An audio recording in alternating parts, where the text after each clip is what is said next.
Earth മീഡിയയിലേക്ക് സ്വാഗതം. മനുഷ്യരുടെ അനാഥാലയങ്ങളെപ്പറ്റി ധാരാളം നാം കേട്ടിട്ടുണ്ട്. എന്നാൽ ആനകളുടെ അനാഥാലയം എന്നത് പുതുമയുള്ള സംഗതി തന്നെയാണ്. അത്തരമൊന്ന് നമ്മുടെ അയൽരാജ്യമായ ശ്രീലങ്കയിലുണ്ട്. ആനകൾക്കായുള്ള ലോകത്തിലെ ഏറ്റവും വലിയ അനാഥാലയം അതുതന്നെയാണ്.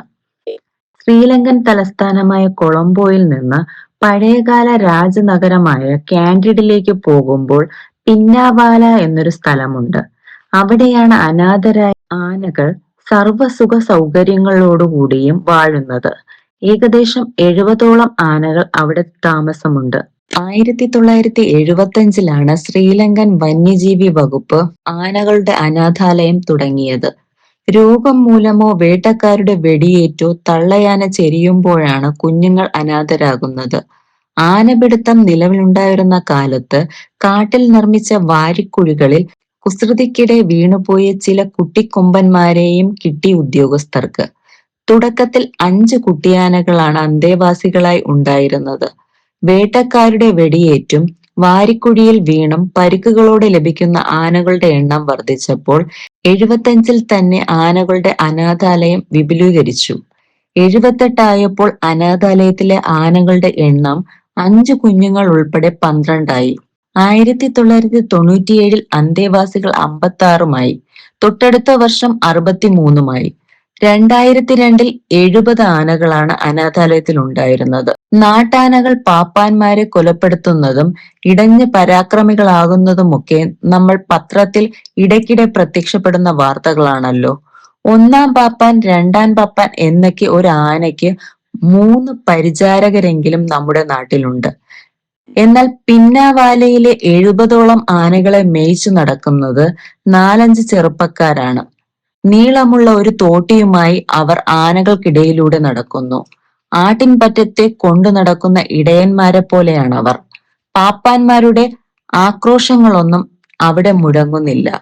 തോട്ടിയുമായി മുൻപേ പോകുന്ന പാപ്പാന്റെ പിറകെ ആനകൾ അനുസരണയോടെ വരിയൊത്തു നടക്കുന്നു. അനാഥാലയത്തിൽ നിന്നും കുറച്ചകലെയുള്ള മഹാഓയ നദിയുടെ കൈവഴി വരെ എന്നും 2 തവണ ഈ ഘോഷയാത്രയുണ്ട്. നദിയിലിറങ്ങി കരിവീരന്മാർ 2 മണിക്കൂർ നേരം വിസ്തരിച്ചൊരു നീരാട്ട് നടത്തും. പിന്നെ പാപ്പാന്റെ പിൻപറ്റി അനാഥാലയത്തിലേക്ക് തിരിച്ചു നടക്കും. 70 ആനകളുള്ള അനാഥാലയത്തിൽ വിവിധ ഷിഫ്റ്റുകളിൽ ജോലി ചെയ്യാൻ ആകെ 20 പാപ്പാന്മാരേയുള്ളൂ.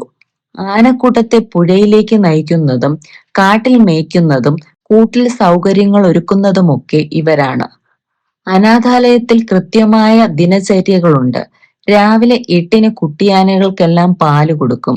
പിന്നെ അവയെ 12 ഏക്കർ വരുന്ന പുൽമേട്ടിലേക്ക് സ്വതന്ത്രമായി വിഹരിക്കാൻ വിടും. രാവിലെ 10-നും വൈകിട്ട് 4-നുമാണ് ആനക്കൂട്ടത്തിന്റെ നീരാട്ട്. ഉച്ചയ്ക്ക് കാട്ടിൽ മേഞ്ഞു നടക്കൽ. വൈകിട്ട് 6 മണിയോടെ എല്ലാവരും കൂടുകളിൽ കയറണം. തെങ്ങോലയും പ്ലാവിലയും പനമ്പട്ടയും മുതൽ ചക്കയും തേങ്ങയും ചോളവും വരെയാണ് ആനകൾക്ക് അനാഥാലയത്തിൽ നൽകി വരുന്ന ഭക്ഷണം. ഇതിനു പുറമെ കാട്ടിൽ മേയുമ്പോൾ പുല്ലും മറ്റ് പച്ചിലകളുമൊക്കെ അവ അകത്താക്കുന്നുണ്ട്. ചില ദുരന്ത ദൃശ്യങ്ങളുമുണ്ട് അനാഥാലയത്തിൽ. ഒരു കാല് നഷ്ടപ്പെട്ട സാമ എന്ന പിടിയാനയാണ് അതിലൊന്ന്. വംശീയ യുദ്ധത്തിനിടെ തമിഴ് പുലികളോ സർക്കാർ സേനകളോ കാട്ടിൽ പാകിയ മൈനിൽ ചവിട്ടിയാണ് സാമയുടെ വലതുഭാഗത്തെ മുൻകാൽ നഷ്ടമായത്. 2-ാം വയസ്സിൽ അനാഥാലയത്തിലെത്തിയതാണ് അവൾ. 3 കാലുകളിൽ മുതുകു വളച്ച് നടന്നു നീങ്ങുന്ന സാമ കാഴ്ചക്കാരുടെ സഹതാപം പിടിച്ചു പറ്റുന്നു. വിദേശികളായ നിരവധി സഞ്ചാരികളാണ് ഓരോ ദിവസവും ആനകളുടെ അനാഥാലയം സന്ദർശിക്കുന്നത്. അവർക്ക് വേണ്ടി പ്രത്യേകമായി ചില സംഗതികളും അവിടെ ഒരുക്കിയിട്ടുണ്ട്. കുട്ടിക്കൊമ്പന്മാരുടെ അഭ്യാസ പ്രകടനങ്ങൾ.